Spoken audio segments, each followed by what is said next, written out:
Hi.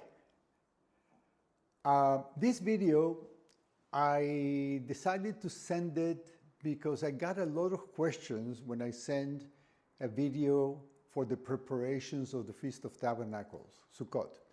So people ask me all kinds of questions about the kippah and about the things that come out of the pants of the men. And so I decided to tell you a little bit about things that we follow in Judaism, that they're in the Torah, they're in the Bible, so we don't question those. So let me start by something that probably you've never seen. This is in Hebrew the letter Shin.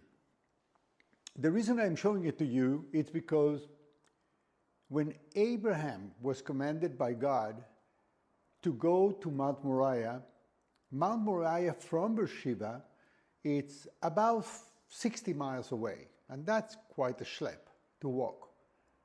To walk knowing that you are going to sacrifice your son, who is not a child. He understands that something is going wrong here. I mean, why my dad, mom, the servants are coming, we are walking so far away. So obviously God knew that his name is in the city. And the letter Shin, as you know, is the first letter for the word Shaddai. The topography of Jerusalem, being seen by God, obviously, no airplanes, no drones in those days, has this shape, which is exactly like the letter Shin. This is the Kidron Valley.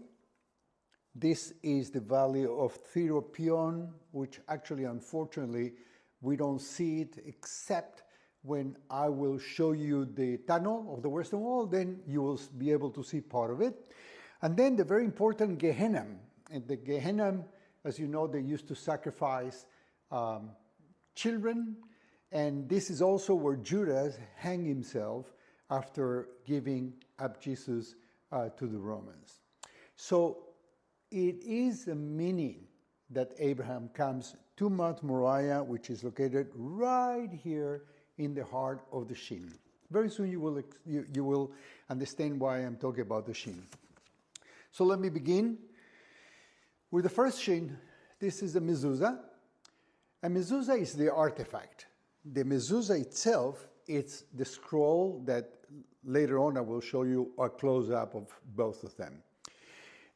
On the scroll says Shaddai, which is obviously one of the names of God.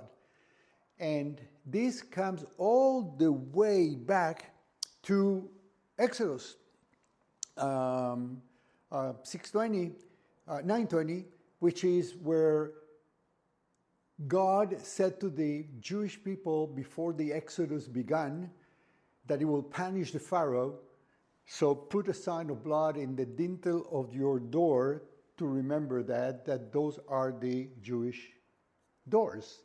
So the mezuzah, we place it up to this very day by the dintel of the door, all right?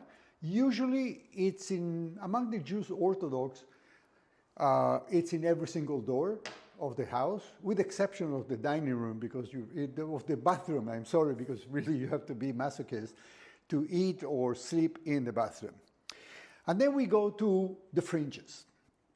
The fringes is part of the talit, or the tzitzit, which in a certain way it represents to remember all 613 commandments. So this was a poncho. This was a dress among the Jews at all times, and every Jew used to wear it. This is what used to distinguish a Jew with a non-Jew, other than the beard or the hat that they used to dress in the biblical days, obviously. But this has a very important meaning because we call it tzitzit, and tzitzit in Hebrew, numerically, all right, in Gematria means 600. And then we will have 5 knots and 8 fringes. 8 and 5 and 600, 613. So the first thing that a Jew will do in the morning, obviously, will be, after he wakes up, to wash his hands, to wash his face, and then he will wrap up himself into the shroud. We know that Saul, obviously, used to wear one, and it's very, in the book of Samuel, chapter 34, it's very obvious, all right, that David cut off a fringe of his dress.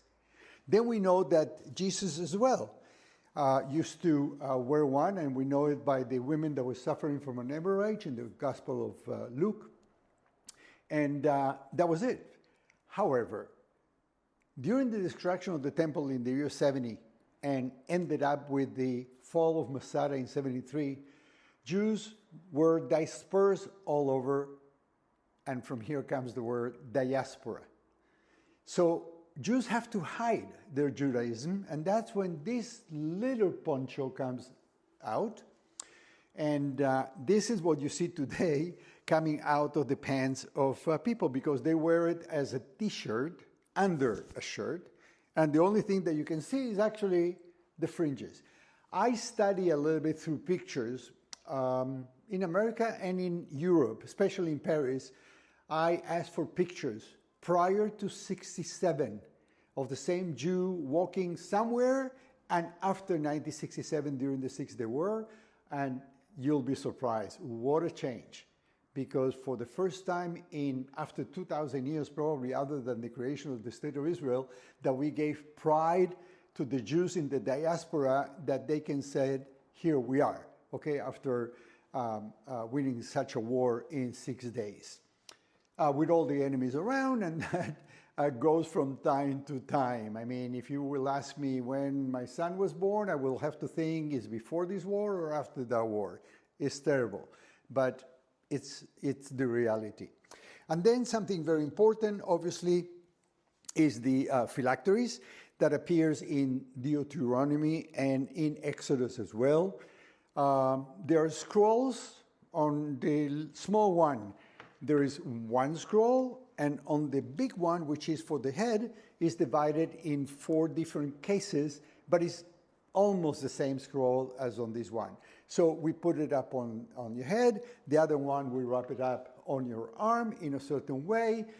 But remember that a lot of those traditions were born in the year 200, when the very important book was ended that we call the Talmud. Obviously, I'm not going to explain about all that because we need about 5,000 years.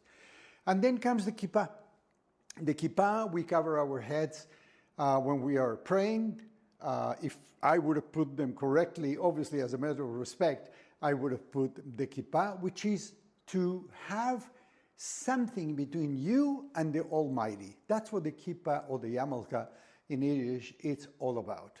All right, so the rest of the story is only when I will have the pleasure to guide you on those 8 days through the Holy Land. So, shalom, shalom from Jerusalem. All right, so here you have both. You have the mezuzah box, if you want to call it. You can see very clear the shin up on top. And then to the right, you can see the scroll with 3 letters, which is Shaddai, Shin, Dalet, Yud, but actually has a double meaning. And the double meaning is that it says, Shomrei Dlatot Israel, guards of Jewish doors. And obviously, that comes when God is punishing the Pharaoh, when he ordered the Jews to put something on the lintel of the door, so he would recognize that those were Jewish homes. Okay, I hope that now is more clear. Thank you.